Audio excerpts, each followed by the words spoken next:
തദ്ദേശ സ്ഥാപനങ്ങളിലേക്കുള്ള തെരഞ്ഞെടുപ്പ് പ്രക്രിയ ഏതാണ്ട് പൂർത്തിയായി. UDFനാണ് മൊത്തത്തിൽ മേൽക്കൈ. ഗ്രാമപഞ്ചായത്തുകളിലും കോർപ്പറേഷനുകളിലും നഗരസഭകളിലും. ജില്ലാ പഞ്ചായത്തിൽ മാത്രമാണ് ഇരു മുന്നണികളും ഒപ്പം നിന്നത്. അതാണ് രാഷ്ട്രീയ തെരഞ്ഞെടുപ്പ് എന്നാണ് LDF നേതാക്കൾ പറയുന്നത്. എന്തായാലും UDFനാണ് മേൽക്കൈ എന്ന കാര്യത്തിൽ തർക്കമില്ല. അതോടുകൂടി മറ്റൊരു കാര്യവും കൂടി വ്യക്തമായി. കഴിഞ്ഞ കുറച്ചു കാലമായി കോൺഗ്രസിൽ ഗ്രൂപ്പ് കളി അല്പം ശമിച്ചിരുന്നു, ഉറങ്ങിക്കിടക്കുകയായിരുന്നു എന്ന് വേണമെങ്കിൽ പറയാം. അത് പുറത്തു വന്നു. പഴയ രൂപത്തിലല്ല, പുതിയ രൂപത്തിൽ. പല നഗരസഭകളിലും കോർപ്പറേഷനുകളിലും UDFന്റെ ചെയർമാൻ, പ്രസിഡന്റ്, മേയർ പദവികൾ വെച്ചുമാറുകയാണ്. 1 വർഷം, 2 വർഷം, 3 വർഷമൊക്കെയാണ് കാലാവധി. 2.5 വർഷം കാലാവധി കഴിഞ്ഞതിനു ശേഷം രാജിവെക്കാത്ത കോൺഗ്രസിന്റെ മേയർമാരും പഞ്ചായത്ത് പ്രസിഡന്റുമാരും ഒക്കെ നമ്മുടെ നാട്ടിലുണ്ടായിരുന്നു. അത് അവിടെ വലിയ സംഘർഷ സ്ഥിതി ഉണ്ടാക്കിയിരുന്നു. എന്നാൽ ഇന്ന് അതിനേക്കാളും അപ്പുറത്തേക്ക് പ്രധാനപ്പെട്ട ഗ്ലാമർ പോസ്റ്റുകളിലാണ് വൻ അടി നടക്കുന്നത്, ഗ്രൂപ്പ് അടി നടക്കുന്നത്.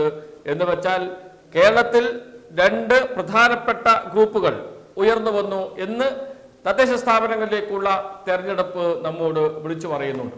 അതിലൊന്ന് KC വേണുഗോപാൽ ഗ്രൂപ്പാണ്, മറ്റൊന്ന് VD സതീശൻ ഗ്രൂപ്പാണ്. കൊച്ചിയിൽ KC വേണുഗോപാൽ ഗ്രൂപ്പിനെ വെട്ടി VD സതീശൻ മേൽക്കൈ നേടി.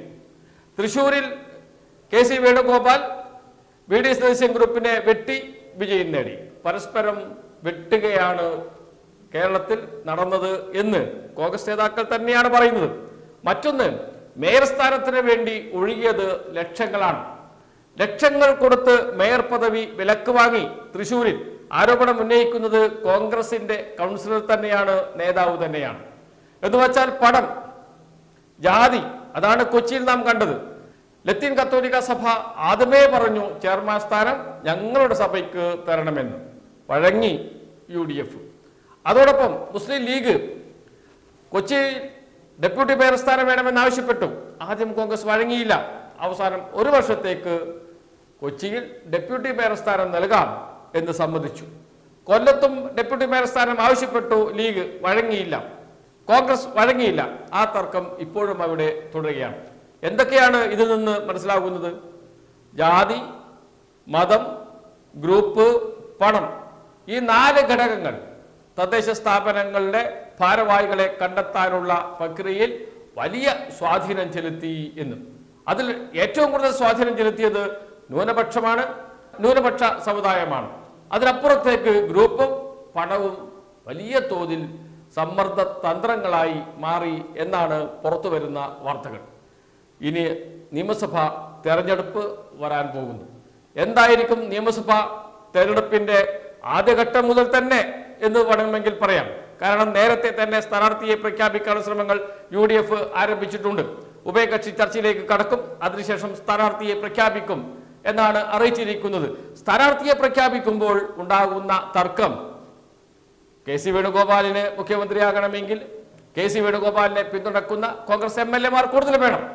VD സതീശൻ മുഖ്യമന്ത്രിയാകണമെങ്കിൽ VD സതീശനെ പിന്തുണക്കുന്ന MLA മാർ കൂടുതൽ വേണം.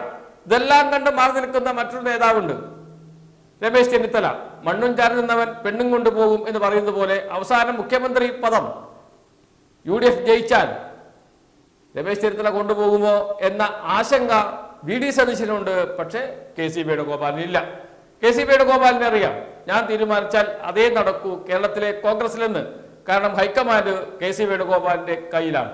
അതുകൊണ്ട് KC വേണുഗോപാൽ മുഖ്യമന്ത്രിയാകാൻ തയ്യാറെടുപ്പ് നടത്തുന്നു, VD സതീശൻ മുഖ്യമന്ത്രിയാകാൻ തയ്യാറെടുപ്പ് നടത്തുന്നു.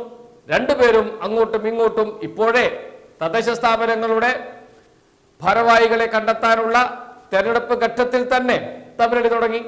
രമേശ് ചെന്നിത്തലയുടേതായ രൂപത്തിൽ രാഷ്ട്രീയ പ്രവർത്തനവുമായി മുന്നോട്ട് പോകുന്നു. അദ്ദേഹത്തിന് സ്വന്തം ഗ്രൂപ്പൊന്നുമില്ല. കോൺഗ്രസ് പാർട്ടിയാണ് എൻ്റെ ജീവൻ എന്നൊക്കെ പറഞ്ഞാൽ നടക്കുന്നത്. അത് എത്ര കാലം അങ്ങനെ നടക്കാൻ പറ്റുമെന്നതൊക്കെ മറ്റൊരു കാര്യം. പക്ഷെ കേരളത്തിൽ 2 ഗ്രൂപ്പുകൾ തമ്മിലടി ആരംഭിച്ചിട്ടുണ്ട്. അത് KC വേണുഗോപാൽ ഗ്രൂപ്പും VD സതീശൻ ഗ്രൂപ്പുമാണ് എന്ന കാര്യത്തിൽ തർക്കമില്ല. അതാണ് കേരളത്തിൽ തദ്ദേശ സ്ഥാപനങ്ങളിലേക്ക് നടന്ന തെരഞ്ഞെടുപ്പിന് ശേഷം വ്യക്തമാകുന്നത്. അത് നിയമസഭാ തെരഞ്ഞെടുപ്പിലേക്ക് എത്തുമ്പോൾ ഇതിനേക്കാളും വലിയ തമ്മിലടിയായി മാറും. അതോടൊപ്പം തന്നെ ഇപ്പോൾ കണ്ട പണത്തിന്റെയും വിവിധ ജാതി മത സംഘടനകളുടെയും സ്വാധീനവും വളരെയേറെ നിയമസഭാ തെരഞ്ഞെടുപ്പിലും കാണാൻ കഴിയും. അവിടെ ന്യൂനപക്ഷത്തിന്റെ ആധിപത്യം, പ്രത്യേകിച്ച് മുസ്ലിം ലീഗിന്റെ ആധിപത്യം കൂടുതലായിരിക്കും എന്ന കാര്യത്തിൽ സംശയമേ ഇല്ല. അതിലേക്ക് തന്നെയാണ് കാര്യങ്ങൾ പോകുന്നത്.